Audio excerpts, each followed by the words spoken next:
नमस्कार दोस्तों, स्वागत है आपका आज के मुख्य समाचारों में। जी हाँ दोस्तों, आपको यहाँ पर देखने को मिलेंगी सुबह से लेकर शाम तक की तमाम बड़ी खबरें मुख्य समाचार ब्रेकिंग न्यूज अपडेट्स के रूप में। तो चलिए दोस्तों, जान लेते हैं आज की पहली बड़ी खबर। पंजाब में बनेंगे 3100 आधुनिक खेल मैदान, सीएम भगवत मान बोले आज का दिन ऐतिहासिक। जी हाँ दोस्तों, पंजाब में खेल प्रतिभाओं को बढ़ावा देने के लिए मुख्यमंत्री भगवत मान ने बड़ी घोषणा की। उन्होंने कहा कि राज्य में 3000 से ज्यादा आधुनिक खेल मैदान बनाए जाएंगे ताकि युवाओं को अंतर्राष्ट्रीय स्तर की खेल सुविधाएं मिल सके। वहीं दोस्तों, पंजाब के मुख्यमंत्री भगवत मान ने बठिंडा से 1194 करोड़ रुपए की लागत से 3100 खेल स्टेडियमों का शिलान्यास भी किया। चलिए दोस्तों, जान लेते हैं अगली खबर। पूरे दिल्ली एनसीआर में फटाके हुए बैन, राज्य बोले बच्चों को दिवाली मनाने दें, 2 घंटे ग्रीन फटाके फोड़ने की परमिशन दी जाए। सुप्रीम कोर्ट ने फैसला सुरक्षित रखा। जी हाँ दोस्तों, सुप्रीम कोर्ट ने शुक्रवार को दिल्ली एनसीआर में ग्रीन फटाकों को बनाने और बेचने की परमिशन देने वाली याचिकाओं पर अपना फैसला सुरक्षित रखा है। सुनवाई के दौरान दिल्ली एनसीआर के राज्यों ने कोर्ट से गुजारिश की कि ग्रीन फटाकों को फोड़ने की परमिशन दी जाए। दिल्ली एनसीआर के राज्यों की ओर से पेश सॉलिसिटर जनरल तुषार मेहता ने चीफ जस्टिस BR गवई की बेंच से कहा कि बच्चों को कम से कम 2 दिन दिवाली का जश्न मनाने दिया जाए। रात 8 से लेकर 10 बजे तक हरे फटाखे फोड़ने की परमिशन भी दी जाए। चलिए दोस्तों, जान लेते हैं अगली खबर। डोनाल्ड ट्रंप को मांगने पर भी नहीं मिला नोबेल पीस प्राइज, वेनेजुएला में विपक्षी नेता मारिया मचांडो को अवार्ड, 20 साल से लोकतंत्र के लिए लड़ रही। जी हाँ दोस्तों, वेनेजुएला की विपक्षी नेता मारिया मचांडो को शांति का नोबेल पुरस्कार मिला है। उन्होंने वेनेजुएला में लोकतांत्रिक अधिकारों को बढ़ावा देने और तानाशाही से लोकतंत्र की ओर शांतिपूर्ण बदलाव लाने के लिए 20 साल लगातार संघर्ष किया। नोबेल समिति ने कहा कि आज जब दुनिया के कई हिस्सों में तानाशाही बढ़ रही है और लोकतंत्र कमजोर हो रहा है, ऐसे समय में मारिया मचांडो जैसे लोगों की हिम्मत उम्मीद जगाती है। समिति ने कहा कि लोकतंत्र ही स्थायी शांति की शर्त है। चलिए दोस्तों, जान लेते हैं अगली खबर। पंजाब में CJI गवई पर आपत्तिजनक टिप्पणी करने वालों पर SC/ST एक्ट लगा, 100 से ज्यादा सोशल मीडिया हैंडल्स पर FIR हुई। जी हाँ दोस्तों, पंजाब पुलिस ने भारत के मुख्य न्यायाधीश CJI BR गवई को निशाना बनाने वाली आपत्तिजनक सोशल मीडिया पोस्ट पर कड़ी कार्रवाई की है। राज्य के विभिन्न जिलों में 100 से अधिक सोशल मीडिया हैंडल्स के खिलाफ कई शिकायतें मिलने के बाद पंजाब पुलिस ने विभिन्न थानों में कई FIR दर्ज की। पंजाब सरकार के एक प्रवक्ता ने बताया कि CJI को निशाना बनाने वाली ये पोस्ट न केवल एक उच्च संवैधानिक पद पर हमला करती है, बल्कि हिंसा भड़काने और संवैधानिक पद के प्रति सम्मान कम करने की प्रवृत्ति भी दर्शाती है। चलिए दोस्तों, जान लेते हैं अगली खबर। फिलीपींस में 7.6 तीव्रता का भूकंप आया, सुनामी का खतरा टला, लोग जान बचाने के लिए सड़कों पर लेटे। दरअसल दोस्तों, फिलीपींस के दक्षिणी मिंडानाओ द्वीप के पास समुद्र में शुक्रवार सुबह 7.6 तीव्रता का भूकंप आया। इसके चलते सुनामी की चेतावनी जारी की गई थी। फिलहाल सुनामी का खतरा टल गया है। पैसिफिक सुनामी वार्निंग सेंटर ने जानकारी दी कि स्थिति अब सामान्य है। फिलीपींस की भूकंप विज्ञान एजेंसी ने कई और झटकों की चेतावनी दी। आधे घंटे तक 5.9 तीव्रता और 5.6 तीव्रता के कई झटके महसूस किए गए। एजेंसी ने विनाशकारी भूकंप आने की आशंका भी जताई थी। चलिए दोस्तों, जान लेते हैं अगली खबर। अफगानिस्तान में फिर से दूतावास शुरू करेगा भारत, तालिबान के विदेश मंत्री बोले अपनी जमीन भारत के खिलाफ इस्तेमाल नहीं होने देंगे। जी हाँ दोस्तों, भारत फिर से अफगानिस्तान में अपना दूतावास शुरू करेगा। विदेश मंत्री S जयशंकर ने शुक्रवार को तालिबान सरकार के विदेश मंत्री आमिर खान मुक्तकी के साथ द्विपक्षीय बैठक में इसका ऐलान किया। उन्होंने कहा कि भारत काबुल में अपने तकनीकी मिशन को दूतावास में बदलेगा। 2021 में तालिबान के सत्ता में आने के बाद भारत ने दूतावास बंद कर दिया था, लेकिन 1 साल के बाद व्यापार, चिकित्सा सहायता और मानवीय सहायता की सुविधा के लिए एक छोटा मिशन खोला गया था। वहीं तालिबान के विदेश मंत्री आमिर खान मुक्तकी ने कहा कि अफगानिस्तान अपनी जमीन का इस्तेमाल भारत के खिलाफ कभी नहीं होने देगा। चलिए दोस्तों, जान लेते हैं अगली बड़ी खबर। अफगानिस्तान के काबुल में पाकिस्तान की एयर स्ट्राइक, TTP चीफ को मारने का दावा, तालिबान सरकार बोली कोई नुकसान नहीं, सब कंट्रोल में है।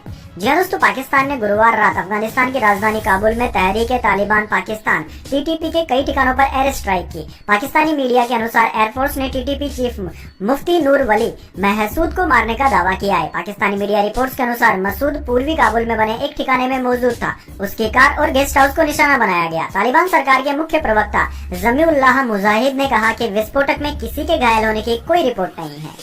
चलिए दोस्तों, जान लेते हैं अगली खबर।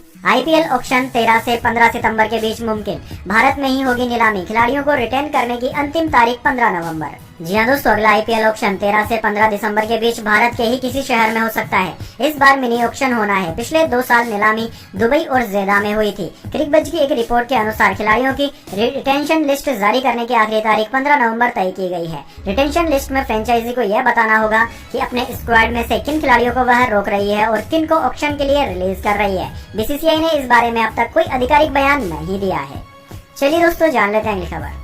गाजा पीस प्लान के समर्थन पर पाकिस्तान में हिंसा भड़की, 2 लोगों की मौत, अमेरिकी दूतावास तक मार्च करने की कोशिश कर रहे थे। जी हाँ दोस्तों, गाजा में ट्रंप के पीस प्लान का समर्थन करने को लेकर पाकिस्तान में तनाव बढ़ गया है। कट्टरपंथी इस्लामी पार्टी तहरीक ए लब्बैक पाकिस्तान TLP ने इसे लेकर शुक्रवार को प्रदर्शन किया। इन्होंने अमेरिकी दूतावास की तरफ मार्च करने की कोशिश की, जिसे लेकर उनकी पुलिस के साथ झड़प हो गई। चलिए दोस्तों, जान लेते हैं अगली खबर। बंगाल की खाड़ी में भारत का शक्ति प्रदर्शन, 3550 किलोमीटर का नो फ्लाई जोन, पाकिस्तान ने कई शहरों में लगाया लॉकडाउन। जी हाँ दोस्तों, ऑपरेशन सिंदूर के बाद से भारत ने अपने डिफेंस पावर को और बढ़ाया है। इसी के तहत भारत ने मिसाइल परीक्षण को लिए बंगाल की खाड़ी में NOTAM यानी कि नोटिस टू एयरमैन का ऐलान कर दिया। यह नोटम 15 से 17 अक्टूबर 2025 तक प्रभावी रहेगा, जिस वजह से 3550 किलोमीटर के दायरे को नो फ्लाई जोन घोषित कर दिया गया है। इसे लेकर नोटम और मेरी टाइम सिक्योरिटी नोटिफिकेशन जारी किया गया है। चलिए दोस्तों, जान लेते हैं अगली खबर। केक की रिपोर्ट में खुलासा, तमिलनाडु में दवा जांच में अनदेखी, कफ सिरप से बच्चों की मौत का मामला, सुप्रीम कोर्ट ने CBI जांच की मांग खारिज की। जी हाँ दोस्तों, तमिलनाडु में बने कफ सिरप से MP और राजस्थान में बच्चों की मौत का मामला चर्चा में आने के बाद भारत के महालेखा परीक्षक केक की 10 दिसंबर 2024 की तमिलनाडु के public health infrastructure and management of health services से जुड़ी एक रिपोर्ट सामने आई है। इसमें बताया गया है कि राज्य में ड्रग इंस्पेक्शन यानी कि टेस्टिंग में कमी देखी गई थी, साथ ही ड्रग्स यानी कि दवा सैंपल कलेक्शन में भी कमी आई थी। तमिलनाडु में 1 लाख सैंपल के टेस्टिंग का टारगेट था, लेकिन सिर्फ 66,331 टेस्ट ही किए गए थे। चलिए दोस्तों, जान लेते हैं अगली खबर। राजस्थान MP के शहरों में तापमान 15 डिग्री पहुंचा, पहाड़ों पर बर्फबारी, हिमाचल के केलोंग में पारा -1 डिग्री दर्ज, मनाली लेह हाईवे 4 दिन से बंद। जी हाँ दोस्तों, जम्मू कश्मीर, हिमाचल प्रदेश, उत्तराखंड में पहाड़ों पर बर्फबारी का असर मैदानी राज्यों में देखने को मिल रहा है। हवा का रुख बदलकर उत्तरी होने से ठंड ने दस्तक दी है। हरियाणा, पंजाब, राजस्थान, मध्य प्रदेश, दिल्ली, उत्तर प्रदेश के कई जिलों में रात का तापमान 20 डिग्री सेल्सियस से नीचे आ गया। सुबह सर्द हवाओं के साथ हल्का कोहरा भी छाने लगा है। वहीं दोस्तों, मध्य प्रदेश का राजगढ़ गुरुवार को सबसे ठंडा रहा। यहाँ रात का पारा 15.6 डिग्री दर्ज किया गया है। चलिए दोस्तों, जान लेते हैं अगली खबर। नवजोत सिद्धू अचानक प्रियंका गांधी से मिले, पत्नी चुनाव लड़ने का ऐलान कर चुकी है। पंजाब कांग्रेस में हलचल, CM मान बोले ऑल द बेस्ट। जी हाँ दोस्तों, पूर्व क्रिकेटर नवजोत सिंह सिद्धू ने फिर पंजाब की सियासत में हलचल मचा दी है। सिद्धू ने अचानक दिल्ली में प्रियंका गांधी से मुलाकात की। इसके बाद सिद्धू ने सोशल मीडिया पर एक फोटो पोस्ट करते हुए लिखा कि अपने मार्गदर्शक, प्रकाश स्तंभ और संरक्षक देवदूत से मिला। कठिन और चुनौतीपूर्ण समय में साथ देने के लिए बस उनके और भाई के प्रति आभारी हूँ। चलिए दोस्तों, जान लेते हैं अगली खबर। शांति नहीं, राजनीति को तवज्जो दी, डोनाल्ड ट्रंप को नोबेल नहीं मिलने पर चिढ़ा अमेरिका। जी हाँ दोस्तों, अमेरिकी राष्ट्रपति डोनाल्ड ट्रंप शांति के नोबेल पीस प्राइज जीतने से चूक गए। वह खुद को इस पुरस्कार के लिए सबसे बड़ा दावेदार मान रहे थे, इसलिए इस पुरस्कार से चूकने के बाद व्हाइट हाउस ने प्रतिक्रिया दी है। व्हाइट हाउस का कहना है कि नोबेल समिति ने एक बार फिर सिद्ध कर दिया कि वे शांति के बजाय राजनीति को तवज्जो देते हैं। दरअसल ट्रंप लंबे समय से कह रहे थे कि नोबेल पीस प्राइज उन्हें ही मिलना चाहिए। इसके लिए वह जंग रुकवाने की बात कर रहे थे। व्हाइट हाउस के कम्युनिकेशन डायरेक्टर स्टीवन च्यूइंग ने कहा कि नोबेल समिति ने अमेरिकी राष्ट्रपति डोनाल्ड ट्रंप के पीस मेकिंग प्रयासों का पूरी तरह से नजरअंदाज कर दिया, लेकिन राष्ट्रपति ट्रंप शांति के लिए प्रयास करते रहेंगे, युद्ध समाप्त करवाते रहेंगे और जिंदगियों को बचाने का काम करते रहेंगे। वह मानवीय संवेदनाओं से भरे हुए शख्स हैं। चलिए दोस्तों, जान लेते हैं अगली बड़ी खबर। करूर भगदड़, सुप्रीम कोर्ट ने CBI जांच पर फैसला सुरक्षित रखा। मामले में आदेश देने पर हाईकोर्ट को फटकार भी लगाई। टीवी के बोली SIT बनाना गलत। जी हाँ दोस्तों, सुप्रीम कोर्ट ने करूर भगदड़ मामले में CBI जांच कराने और मद्रास हाईकोर्ट के SIT बनाने के आदेश को रद्द करने की मांग वाली याचिकाओं पर फैसला सुरक्षित रख लिया है। ये याचिकाएं एक्टर विजय की पार्टी TVK और भाजपा नेता उमा आनंदन ने दायर की थी। दरअसल दोस्तों, TVK की ओर से एडवोकेट गोपाल सुब्रमण्यम और CM सुंदरम ने कहा कि हाईकोर्ट में याचिका केवल राजनीतिक रैलियों के लिए SOP यानी कि मानक प्रक्रिया बनाने को लेकर थी, लेकिन मद्रास हाईकोर्ट ने पहले ही दिन SIT बना दी। चलिए दोस्तों, जान लेते हैं अगली खबर। पंजाब के बॉडी बिल्डर घुम्मन पंचतत्व में हुए विलीन, बड़े बेटे ने दी मुखाग्नि, परिजन पार्थिव शरीर से लिपटे, सलमान खान ने लिखा मिस यू पाजी। जी दोस्तों, पंजाब के जालंधर में शुक्रवार को बॉडी बिल्डर वरिंदर सिंह घुम्मन पंचतत्व में विलीन हो गए। उन्हें बड़े बेटे ने मुखाग्नि दी। मुखाग्नि से पहले परिजन और रिश्तेदार घुम्मन के पार्थिव शरीर से लिपट गए। लोगों ने उन्हें संभाला। मॉडल टाउन के शमशान घाट में उन्हें अंतिम विदाई के लिए जन सैलाब उमड़ पड़ा। दरअसल दोस्तों, गुरुवार को अमृतसर के फोर्टिस अस्पताल में ऑपरेशन के दौरान 2 हार्ट अटैक आने से उनका निधन हो गया था। उनके दोस्तों का आरोप है कि घुम्मन की बॉडी नीली पड़ गई थी और अस्पताल प्रशासन ने लापरवाही की है। दोस्तों और डॉक्टरों के बीच इस मामले में बहस भी हुई। डॉक्टर अनिकेत ने बताया कि ऑपरेशन के दौरान और बाद में दी गई सभी दवाओं का रिकॉर्ड फाइल में दर्ज है। चलिए दोस्तों, जान लेते हैं अगली बड़ी खबर। पर्सनैलिटी राइट्स को लेकर बॉम्बे हाईकोर्ट पहुंचे सुनील शेट्टी। कहा उनकी फोटो का प्रमोशन में गलत इस्तेमाल हो रहा। नातिनी की डीप फेक तस्वीर बनाई गई। जी हाँ दोस्तों, बॉलीवुड एक्टर सुनील शेट्टी अपनी पर्सनैलिटी राइट्स की सुरक्षा के लिए बॉम्बे हाईकोर्ट पहुंचे हैं। उन्होंने कहा है कि उनके बिना अनुमति वाले फोटो का इस्तेमाल बिजनेस वेबसाइटों जैसे जुआ और ज्योतिष प्लेटफॉर्म पर हो रहा है। इसके अलावा उन्होंने यह भी मांग की कि उनके नाम और इमेज का इस्तेमाल करके बेची जा रही मर्चेंटाइज पर कार्रवाई की जाए। साथ ही उन्होंने एक मामले का जिक्र किया जिसमें उनके और उनकी नातनी की डीप फेक तस्वीर बनाई गई थी। शुक्रवार को जस्टिस आरिफ एस डॉक्टर ने इस मामले की सुनवाई की। चलिए दोस्तों, जान लेते हैं अगली बड़ी खबर। सब चल जाता है वाली सोच छोड़े, नितिन गडकरी की सिविल इंजीनियरों को नसीहत, पुल दुर्घटनाओं पर जताई चिंता। जी हाँ दोस्तों, केंद्रीय सड़क परिवहन और राजमार्ग मंत्री नितिन गडकरी ने शुक्रवार को सिविल इंजीनियरों से कहा कि वे सब चल जाता है जैसी मानसिकता छोड़कर गुणवत्तापूर्ण निर्माण सुनिश्चित करें, क्योंकि यह उनके पेशेवर नैतिकता से जुड़ा हुआ है। उन्होंने यह बात इंस्टीट्यूट ऑफ इंजीनियरिंग द्वारा आयोजित फोरेंसिक सिविल इंजीनियरिंग पर ऑल इंडिया सेमिनार के उद्घाटन समारोह में की। दरअसल दोस्तों, नितिन गडकरी ने सड़क और भवन निर्माण में प्री कॉस्टिंग अपनाने की भी सलाह दी। उन्होंने कहा कि अगर डिजाइन पैटर्न सही ढंग से तैयार हो जाए तो निर्माण लागत कम होगी और गुणवत्ता में सुधार भी होगा। चलिए दोस्तों, जान लेते हैं इसके बाद अगली बड़ी खबर। लेकिन उससे पहले मेरी आपसे छोटी सी रिक्वेस्ट है, अगर दोस्तों आपको अभी तक हमारी न्यूज पसंद आई है तो इसे छोटा सा लाइक जरूर दे दीजिए। चलिए दोस्तों, जान लेते हैं अगली बड़ी खबर। सेंसेक्स 328 अंक बढ़कर 82,500 पर बंद हुआ। निफ्टी भी 103 अंक चढ़ा। बैंकिंग, रियल्टी और फार्मा शेयर्स चढ़े। जी हाँ दोस्तों, सेंसेक्स आज 328 अंक चढ़कर 82,500 के स्तर पर बंद हुआ। निफ्टी में भी 103 अंकों की तेजी रही और ये 25,285 के स्तर पर बंद हुआ। आज सेंसेक्स के 30 शेयरों में से 22 में तेजी और 8 में गिरावट रही। पीएसयू, बैंक, रियल्टी और फार्मा सेक्टर के शेयरों में सबसे ज्यादा तेजी देखने को मिली। बात करें दोस्तों निफ्टी 50 के टॉप गेनर और टॉप लूजर स्टॉक्स की, तो दोस्तों आज के मार्केट में निफ्टी 50 के टॉप गेनर्स में सिप्ला, एसबीआई और मारुति रहे, जबकि निफ्टी 50 के टॉप लूजर्स में टाटा स्टील, टीसीएस और एचडीएफसी लाइफ रहे। चलिए दोस्तों, जान लेते हैं अगली खबर। सोना 1,784 रुपए सस्ता हुआ। 1.20 लाख रुपए प्रति 10 ग्राम पर आया। चांदी 1.62 लाख के ऑल टाइम हाई पर। जी हाँ दोस्तों, सोने की कीमत में लगातार 4 दिन में 5,675 रुपए की बढ़ोतरी के बाद आज हल्की गिरावट देखने को मिली। Indian bullion and jeweller association के अनुसार आज 10 ग्राम 24 कैरेट सोना 1784 रुपए गिरकर 1,20,845 रुपए पर आ गया है। वहीं दोस्तों दूसरी ओर चांदी की कीमत आज पहली बार 1.62 लाख रुपए के ऑल टाइम हाई पर पहुंच गई है।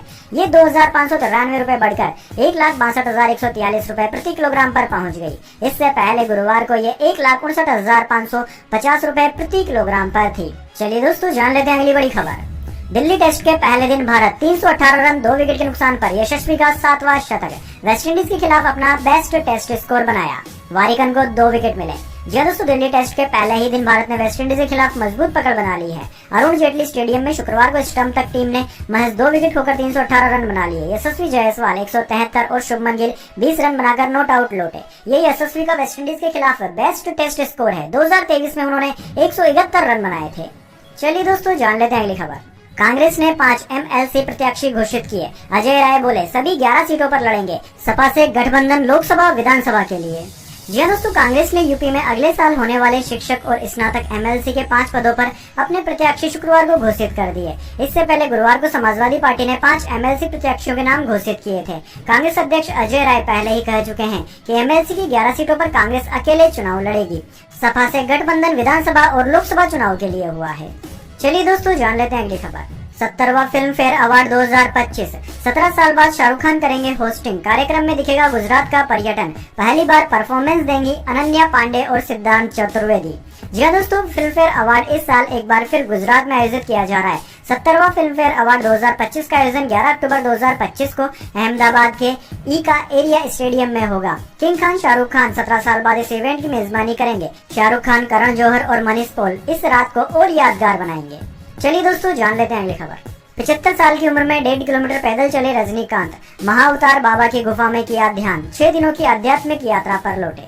जी हाँ दोस्तों, साउथ के सुपरस्टार रजनीकांत 6 दिन की अपनी आध्यात्मिक यात्रा पूरी कर उत्तराखंड से वापस लौट चुके हैं। इस पूरी यात्रा के दौरान रजनीकांत बद्रीनाथ, कर्णप्रयाग के साथ साथ कई अन्य आश्रमों में भी नजर आए। इतना ही नहीं, बीते कल वह अल्मोड़ा के द्वारहाट में स्थित महाअवतार बाबा की गुफा में भी पहुंचे थे। खास बात यह है कि यहाँ पहुंचने के लिए 75 साल के हो चुके रजनीकांत ने 1.5 किलोमीटर की पैदल यात्रा भी की। इस दौरान वह हाथ में लाठी लिए धीमे धीमे कदमों से पहाड़ी पर चढ़ते दिखे। चलिए दोस्तों, जान लेते हैं अगली बड़ी खबर। WPL यानी कि वुमेन प्रीमियर लीग में पहली बार मेगा ऑक्शन। 5 प्लेयर्स रिटेन होंगे। हर फ्रेंचाइजी के पास 15 करोड़ का budget. Right to match card भी मिलेगा। जी हाँ दोस्तों, विमेंस प्रीमियर लीग यानी कि WPL में पहली बार मेगा ऑक्शन होने वाला है। ऑक्शन से पहले फ्रेंचाइजी टीमें 5 प्लेयर्स को रिटेन कर सकेंगी। रिपोर्ट्स के अनुसार खिलाड़ियों को रिटेन करने की आखिरी तारीख 5 नवंबर है, जिसकी जानकारी टीमों को दे दी गई है, जबकि ऑक्शन की प्रक्रिया 25 से 29 नवंबर के बीच हो सकती है। दरअसल दोस्तों, गुरुवार को WPL ने सभी फ्रेंचाइजी को एक ईमेल भेजी, जिसमें कहा गया है कि हर टीम ज्यादा से ज्यादा 3 कैप्ड भारतीय, 2 विदेशी और 2 अनकैप्ड भारतीय खिलाड़ी रिटेन कर सकती है। चलिए दोस्तों, जान लेते हैं अगली खबर। केंद्र बोला, जम्मू कश्मीर के 99.9% लोग सरकार के साथ। सुप्रीम कोर्ट ने राज्य के दर्जे पर 4 हफ्ते में जवाब मांगा। 6 साल पहले हटी थी धारा 370। जी हाँ दोस्तों, सुप्रीम कोर्ट ने केंद्र सरकार को जम्मू कश्मीर को दोबारा राज्य का दर्जा देने से जुड़ी याचिकाओं पर जवाब दाखिल करने के लिए 4 हफ्तों का समय दिया। सुनवाई के दौरान सॉलिसिटर जनरल तुषार मेहता ने बताया कि इस मुद्दे पर केंद्र सरकार और जम्मू कश्मीर प्रशासन के बीच बातचीत चल रही है। उन्होंने कहा कि कुछ लोग झूठी बातें फैला रहे हैं और जम्मू कश्मीर की भयावह स्थिति तस्वीर पेश कर रहे हैं। राज्य के हालात सामान्य है, विकास हो रहा है और 99.9% लोग सरकार के साथ हैं। चलिए दोस्तों, जान लेते हैं अगली खबर। आजम खान ने मायावती की खुलकर की तारीफ, कहा वह बड़ी सियासतदान है, मैं तो एक छोटा कार्यकर्ता हूँ, जरूरत पड़ी तो मिल सकते हैं। जी हाँ दोस्तों, आजम खान ने बसपा सुप्रीमो मायावती के उस बयान का जवाब दिया जिसमें उन्होंने अफवाहों का खंडन किया था कि कोई कद्दावर नेता उनकी पार्टी में शामिल होने की कोशिश कर रहा है। आजम खान ने कहा कि वह बड़ी सियासतदान में है और मैं एक छोटा सा कार्यकर्ता हूँ, जरूरत पड़ी तो मिल सकते हैं। चलिए दोस्तों, जान लेते हैं अगली खबर। रात को भी दिन बनाएगा ये सैटेलाइट, स्पेस से धरती पर आएगी कृत्रिम धूप, लेकिन वैज्ञानिक बोले ये खतरे की घंटी है। जी हाँ दोस्तों, अमेरिका की एक स्टार्टअप कंपनी रिफ्लेक्ट ऑर्बिटल ने एक ऐसा सैटेलाइट सिस्टम तैयार करने की योजना बनाई है जो स्पेस से धरती पर धूप भेजेगा। कंपनी का दावा है कि यह sunlight on demand system solar forms को रात में भी एनर्जी देगा, लेकिन वैज्ञानिक कह रहे हैं कि यह सिर्फ इन्वेंशन नहीं बल्कि ब्रह्मांड के लिए खतरे की घंटी है। चलिए दोस्तों, जान लेते हैं अगली खबर। योगी बोले, रवि किशन विदेशी घड़ी पहनते हैं, बात स्वदेशी की करते हैं। गोरखपुर में मंत्री ने कहा, इनकी दुकान